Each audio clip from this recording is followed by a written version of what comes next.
My dear friends, I welcome you all to this daily Catholic reflections. Today we are on Friday in ordinary time of week 8. And the theme that we are reflecting today is taken from the Gospel of Mark chapter 10, verses from 1 to 12. And the issue is about the divorce. In order to understand the New Testament understanding of the divorce, we need to have a little bit of background in the Old Testament about how God sees divorce. For this, we are basing ourselves on two books of the Old Testament, namely Malachi and Nehemiah. Malachi and Nehemiah are the two books of the Bible. Chronologically speaking, they come at the end of the Old Testament. In Nehemiah chapter 12, chapter 13 and verse 23, Yahweh complains on the people of Israel that they are marrying women of other nations, pagan women, because they have abandoned the Jewish wives. And because of this, Yahweh is cursing them. And Malachi, the book of Malachi chapter 2, verse 16, if you were to ask, how does God see divorce? The answer is found here in Malachi 2, second chapter, verse 16. Yahweh says, I hate divorce. Coming back to the history, the Israelites came back from the Babylonian exile in the year 536 BC. Within 20 years after they returned from the Babylonian exile, they rebuilt their temple and they were formed again as a nation. After the exile of Babylon, the Israelites, they did not worship false gods or they did not worship any idols. But then what happened was they made ritual out of religion.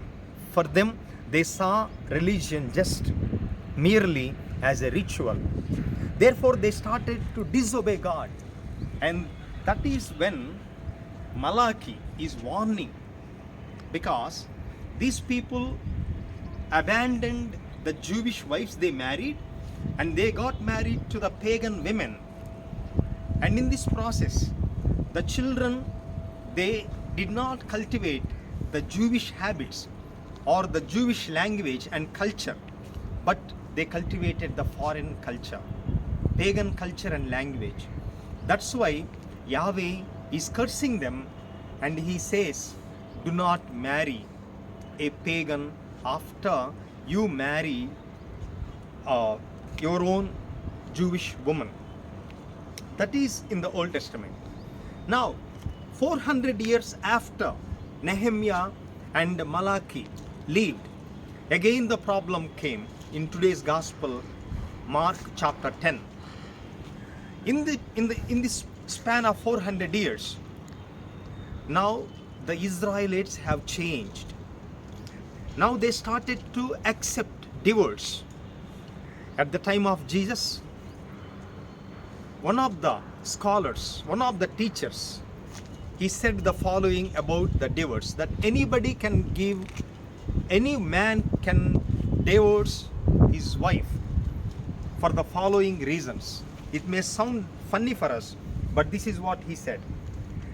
You can divorce your wife, for example, for burning your dinner, for showing her ankles, for letting her hair down, for speaking to another man, and for making a negative comment about your mother.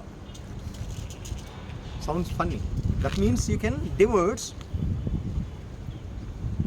any woman, or you can divorce your wife for any reason, as today we are witnessing in our own society. And in the gospel, the Pharisees came to test him, not to learn about him, not to know the things from Jesus, but the sole purpose we read in chapter 10 verse 2 is they wanted to test him and put him into trouble, because Jesus was at that time in the place of Herod Antipas. Herod Antipas was the king who beheaded John the Baptist because he questioned for marrying his wife. And the Pharisees thought, we can put Jesus into trouble if he answers this question, whether is it lawful to divorce your wife. And Jesus says no. And Jesus gives us 4 reasons why divorce is not permitted, is not allowed. First of all, in the beginning, God made them male and female. That means marriage should be between one man and one woman, period. And second reason, the strength of the marriage. It is so powerful that a man shall leave his father and mother and clings on to his wife. Genesis 2:24. Here, cling means to glue, unbreakable relation. It is not a relation based on a trial. And the word used here in Jewish culture is kiddushin. Kiddushin means to set apart for a particular cause and for no other purpose, exclusively for a particular cause. That means a woman as well as a man are set apart only and exclusively for one other and not for many other people. And the reason 3 is what we find in verse 8. 2 shall become one flesh. You can divide 2, you can divide 4, you can divide 3, but you cannot divide 1. That's why it is 1 is the indivisible number. The child who is 1 is a result of 2. Therefore, the fourth reason is marriage is God's work. It is not human's work. Because what God has joined, no man can separate. This joining is done by God, therefore it is God's work. Therefore, how does God see divorce? And the answer came from the mouth of God, not from the prophet. God says, I hate divorce. Today let us acknowledge and remember the sanctity of marriage in every religion. I thank you for joining me every day in these reflections, and I request you to please share this to everybody. Thank you and God bless you.